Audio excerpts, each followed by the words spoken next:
23h47, heure locale. Riyad, Arabie Saoudite. Mercredi 26 mars 2026.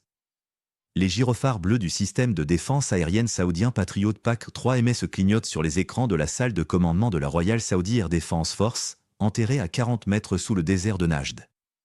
Aucun son. Aucune alarme. Juste l'image, 29 éco-radars remontant du sud du Yémen à Mach 0.6, en formation étoilée, altitude rasante 80 mètres au-dessus du sol. Des Shahed 136 modifiés, mais pas ceux d'avant. Ces drones portent des signatures thermiques anormalement froides. Quelqu'un leur a greffé un bouclier de dissipation thermique. Quelqu'un a upgradé le logiciel de navigation inertielle. Ce quelqu'un n'était pas yéménite. Le colonel Ahmed Al-Arbi a 20 secondes pour prendre la décision la plus lourde de sa carrière. À Washington DC, le Situation Room de la Maison-Blanche vient de passer en condition watch-coin. Un téléphone rouge sonne. Personne ne décroche immédiatement. Tout le monde regarde les mêmes écrans. La Troisième Guerre mondiale n'a pas commencé par une explosion nucléaire. Elle a commencé par 29 formes grises et silencieuses glissant au ras du sable. Pour comprendre ce qui se passe dans le ciel saoudien ce soir, il faut remonter 7 jours en arrière. Le 24 mars, Israël ou l'un de ses alliés a abattu un missile iranien au-dessus du Liban à très haute altitude, la première interception de ce type depuis le début du conflit. Un message codé envoyé en clair à Téhéran, « Vos trajectoires sont connues, vos trajectoires sont couvertes ». Téhéran a lu le message. En 48 heures, le CGRI Corps des gardiens de la révolution islamique a activé ce que les analystes de la DIA, la Defense Intelligence Agency américaine, appellent en interne le protocole Hydra, l'activation simultanée de toutes les branches militarisées de l'axe de résistance. Plus de frappés en séquence. Frapper partout, en même temps, avec des vecteurs différents, jusqu'à saturer les systèmes de défense adverses. Le 28 mars, les Houthis ont tiré leur premier missile balistique sur Israël depuis le début de la guerre, déclenchant des sirènes à Beersheva. 2 missiles. Interceptés. Mais ce n'était pas l'objectif. L'objectif était de forcer Iron Dome et David Essling à consommer des intercepteurs. 2 missiles balistiques Houthis égale 2 aro-3 dépensés. À 3,5 millions de dollars l'unité, chaque interception saigne le budget de défense israélien. Simultanément, l'armée iranienne frappait l'aéroport Ben Gourion et le complexe Elta de Haïfa, le cerveau électronique de l'armée de l'air israélienne. Pas pour détruire les pistes. Pour envoyer un signal au monde entier, vos aéroports ne sont plus des zones sûres. Vos centres de guerre électroniques sont dans notre réticule. Le 29 mars, un missile iranien filmé au-dessus de Daraa en Syrie du Sud traversait le territoire à haute altitude. Trajectoire inhabituelle. Vecteur inhabituel. Les capteurs du réseau de surveillance satellitaire américain DSP et Defense Support Programme ont enregistré la séquence de propulsion. Ce n'était pas un Shahab 3. Pas un Ségil. La propulsion ressemblait à quelque chose de plus récent. De plus rapide. De quelque chose que personne n'avait jamais vu tirer en conditions réelles. Au Pentagone, un analyste senior a tapé en majuscule dans le système joint Worldwide Intelligence Communication System, possible test en conditions réelles d'un système non inventorié. Origine probable, transfert technologique russe. Priorité alpha. Personne n'a dormi au State Department cette nuit-là. Pendant que les missiles iraniens testaient les défenses israéliennes, une autre guerre se déroulait en silence, à 2000 km de là. Dans le golfe Persique, environ 2000 navires civils restaient bloqués autour du détroit d'Ormuz. 60% du pétrole mondial. 30% du GNL planétaire. Une artère vitale maintenue ouverte par un équilibre précaire entre la marine américaine USS Abraham Lincoln et USS Tripoli en station et les vedettes rapides du CGRI qui continuaient de harceler les abords des routes de navigation. Trump avait promis des escortes pour les pétroliers. CENTCOM avait admis en privé qu'il n'était pas prêt à garantir le passage. La France, elle, avait choisi une voie différente. Le chef d'état-major des armées françaises planifiait des discussions pour restaurer la navigation maritime. Pas avec des missiles. Avec de la diplomatie navale. 2 frégates de la Marine nationale, la Frême Normandie et le Bretagne stationnées au large de Mascate, en Oman, dans une posture d'observation active. En Irak, les milices de la résistance islamique irakienne, coalition de factions pro-iraniennes, avaient revendiqué 67 attaques de drones et missiles sur des bases américaines en 3 jours. La base de Harir dans la région kurde. L'aéroport international d'Erbil. Des cibles sur les provinces de Bagdad et Salah al-Din. La plupart interceptées. Mais les troupes françaises à Erbil avaient subi des blessés, un adjudant-chef français grièvement touché dans la zone de Harir. Paris n'avait pas communiqué sur cet incident. Mais l'Élysée avait convoqué l'ambassadeur iranien. Au Liban, Israël poussait ses forces terrestres au-delà du Litani, construisant une zone tampon de 30 km. Hezbollah répondait avec des roquettes sur Kiryat Shmona, un drone sur un char Merkava 4 près de Tyr, des missiles anti-chars cornés sur des positions de l'IDF dans les collines de Galilée. Un soldat israélien, Moshe Yitzhak à Cohen Katz, était mort dans le sud-Liban le 29 mars. Son nom avait été publié en hébreu dans un communiqué de l'IDF. Sa photo avait fait le tour des réseaux sociaux israéliens. 19 ans. Originaire de Jérusalem. Et pendant tout ce temps, dans les profondeurs du désert de Negev, les techniciens de Rafael Advanced Defense System et LB System travaillaient en 3-8 pour reconstituer les stocks d'intercepteurs. L'équation était simple et terrifiante, l'Iran peut fabriquer des drones Shahed pour $20 000 l'unité. Israël dépense 50 000 à 3,5 millions de dollars pour les intercepter. La mathématique de l'attrition est en faveur de Téhéran. Retour au 26 mars, 23h47. Les 29 Shahed modifiés approchant de Riyad n'étaient pas une improvisation. Les analystes de la CIA et du Mossad, en reconstruisant la chronologie après les faits, établiront que l'opération avait été planifiée 19 jours à l'avance, avec une précision chirurgicale qui dépassait les capacités outils connues. Le logiciel de navigation utilisait des fragments récupérés sur les épaves contenait des chaînes de code en cyrillique. Pas iranien. Pas arabe. Russe. Moscou a nié. Moscou nie toujours. Le colonel Al-Harbi a déclenché l'alerte générale à 23h48 et 12 secondes. Les batteries Patriot PAC 3 MS ont commencé leur séquence d'engagement. Simultanément, 2 F-15SA de la Royal Saudi Air Force ont décollé de la base de Prince Sultan, celle-là même qui avait subi une attaque iranienne incluant 6 missiles balistiques et 29 drones quelques jours auparavant, le 25 mars, blessant 12 soldats américains. Les pilotes savaient à quoi s'attendre. À 23h51, les premiers Shahed ont pénétré la zone d'engagement du Patriot. 17 ont été interceptés en moins de 90 secondes. Un record de performance et un épuisement proportionnel des missiles intercepteurs disponibles. Mais 12 drones avaient modifié leur trajectoire au moment où les radars ANRM-PQO-65 se sont verrouillés sur eux. Pas un mouvement aléatoire. Un mouvement coordonné, comme si les drones communiquaient entre eux. Comme s'ils partageaient une intelligence collective. Un SM cognitif. Les F-15SA ont engagé au canon M61 et avec des IM-9X Sidewinder. 6 drones supplémentaires détruits. Mais à 23h54 minutes 38 secondes, 6 Shahed ont percuté leur cible. Ce n'était pas le Palais Royal. Ce n'était pas Aramco. C'était la sous-station électrique centrale de Riyad, la plus grande du royaume, alimentant les quartiers résidentiels de 4,2 millions de personnes. Et l'un des drones portait une charge spéciale, pas d'explosif conventionnel. Un générateur électromagnétique à impulsion. Une bombe EMP de petite portée, construite à partir de composants électroniques dont la liste de fournisseurs remontera, 6 semaines plus tard, à une société écran enregistrée à Chengdu, en Chine. Riyad a été plongé dans le noir à 23h55.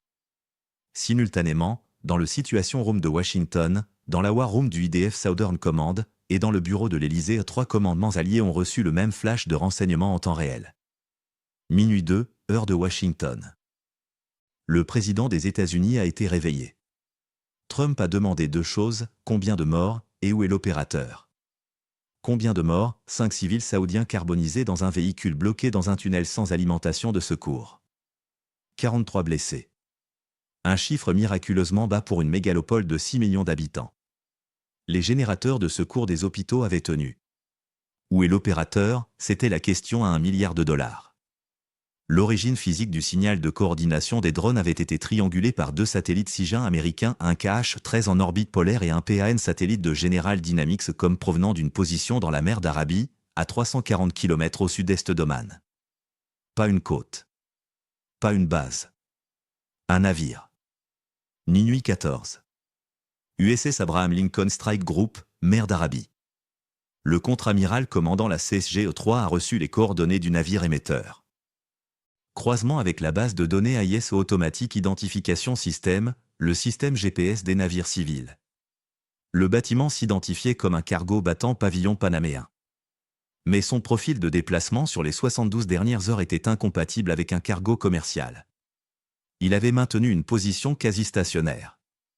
Il avait éteint son transpondeur AIS pendant 7 heures. Et ses émissions radio correspondaient à celles d'un centre de commandement mobile. Un PE-8 à Poséidon de la patrouille maritime embarquée a été lancé à minuit 19. 22 minutes de vol. Identification visuelle et radar confirmés, pas un cargo panaméen. Un navire de renseignement électronique de type Project 22 000 dit la même classe que le Yantar russe déjà repéré en Atlantique Nord sur les câbles sous-marins. Mais celui-ci portait des antennes additionnelles à son flanc bâbord.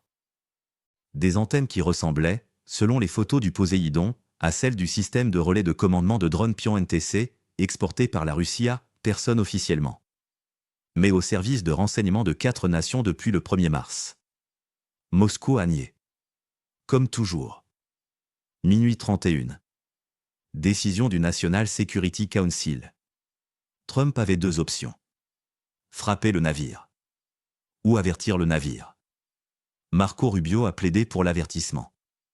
Il avait des diplomates dans la boucle. Un canal back-channel ouvert avec Moscou via le Qatar, le même canal utilisé pour toutes les négociations secrètes depuis le début du conflit. Il voulait l'utiliser.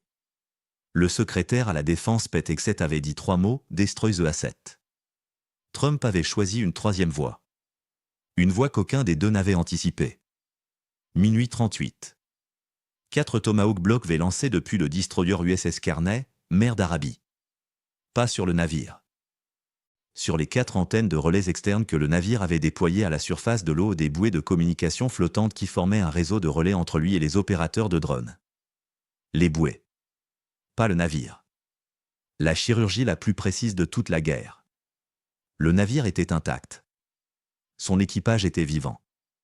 Mais il était sourd, aveugle et muet. Et à Moscou, quelqu'un regardait un écran passer au rouge en temps réel.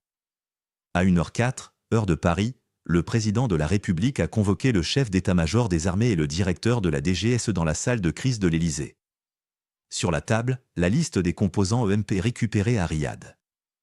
La liste des fournisseurs remontant à Chengdu. Et un câble diplomatique reçu 40 minutes plus tôt de l'ambassade de France à Beijing. L'ambassadeur écrivait 6 mots, ils savent que nous savons. Ils attendent. La Chine n'avait pas participé à l'attaque. La Chine avait peut-être fourni les composants à une société écran qui les avait vendus à une autre société écran qui les avait expédiés via Dubaï avant que Dubaï ne soit une zone de guerre vers un intermédiaire iranien. Le type de chaîne logistique qui prend 2 ans à démêler juridiquement et que la Chine peut nier éternellement avec une parfaite vraisemblance. Mais Paris avait un levier que Washington n'avait pas. Depuis le début du conflit, la France avait maintenu officiellement une position de non-participation aux frappes. Mais les frégates Frame au large d'Oman, les avions Rafale F-4 prépositionnés à la base d'Al-Dafra aux Émirats, et les officiers de liaison français dans les centres de commandement qatariens, tout cela existait. Et Beijing le savait. La France a utilisé ce levier de la seule manière possible sans déclencher une confrontation directe, un appel téléphonique à 1h22, entre le président français et son homologue chinois. Non enregistré. 23 minutes. Le contenu n'a jamais été divulgué. Mais à 3h du matin, le destroyer chinois type 052D qui patrouillait depuis 12 jours en mer d'Oman à des distances inhabituelles de ses eaux natales a modifié son cap direction vers le détroit de Malacca. Vers la maison. 18 minutes plus tard, les capteurs du réseau de surveillance maritime sur TAS-LFA de la marine américaine ont confirmé la modification de trajectoire. Dans la War Room du Pentagone, un amiral a dit à voix basse « Merci, les Français ». Au lever du soleil le 27 mars, voici ce que le monde ne savait pas encore. L'attaque sur Riyad n'était pas une opération outil.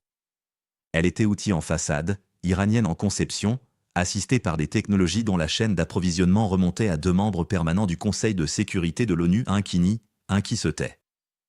Les États-Unis avaient neutralisé le centre de commandement flottant sans le détruire, envoyant un message à Moscou, « Nous vous voyons, nous pouvons vous frapper, nous avons choisi de ne pas le faire cette fois ». Cette retenue calculée était plus terrifiante qu'une destruction totale. Elle signifiait que Washington conservait l'option. La France avait démontré que dans une guerre où les 2 superpuissances armaient leurs proxys et se regardaient en chiens de faïence, il existait encore un espace pour la diplomatie coercitive à condition d'avoir du métal militaire en mer pour la crédibiliser. Mais voici ce que personne ne disait à voix haute, l'attaque EMP sur la sous-station de Riyad était un test. Pas un acte de guerre finale. Un test de capacité, de réponse, de temps de réaction. Les 29 drones ne servaient pas à tuer des Saoudiens. Ils servaient à calibrer les défenses patriotes, à mesurer le délai entre la détection et l'interception, à enregistrer les fréquences d'émission radar des batteries saoudiennes pour la prochaine fois. La prochaine fois, il y aura 50 drones, dont un tiers équipés de charges EMP. Et les données de calibration enregistrées le 26 mars permettront de choisir les angles d'approche que les radars PAC-3 couvrent le moins bien. Les guerres modernes ont ceci de particulier, on ne sait jamais quand elles commencent vraiment. On ne sait jamais si la dernière attaque était la plus sévère ou juste la répétition générale. À Téhéran, à 31 jours du début de la guerre déclenchée le 28 février par les frappes américano-israéliennes, le nouveau guide suprême Mojtaba Khamenei a tenu une réunion avec le commandement des CGRI et la force Al-Quds. Selon des sources de renseignement citées sous couvert d'anonymat par 2 agences occidentales, 3 mots ont été prononcés à l'ouverture de la séance. La prochaine vague. 31 jours de guerre. Plus de 1937 morts en Iran. 20 morts en Israël. 13 soldats américains. Des dizaines de victimes dans 6 États du Golfe. Le prix du baril d'or noir dépassant $95. 2 millions de déplacés au Liban.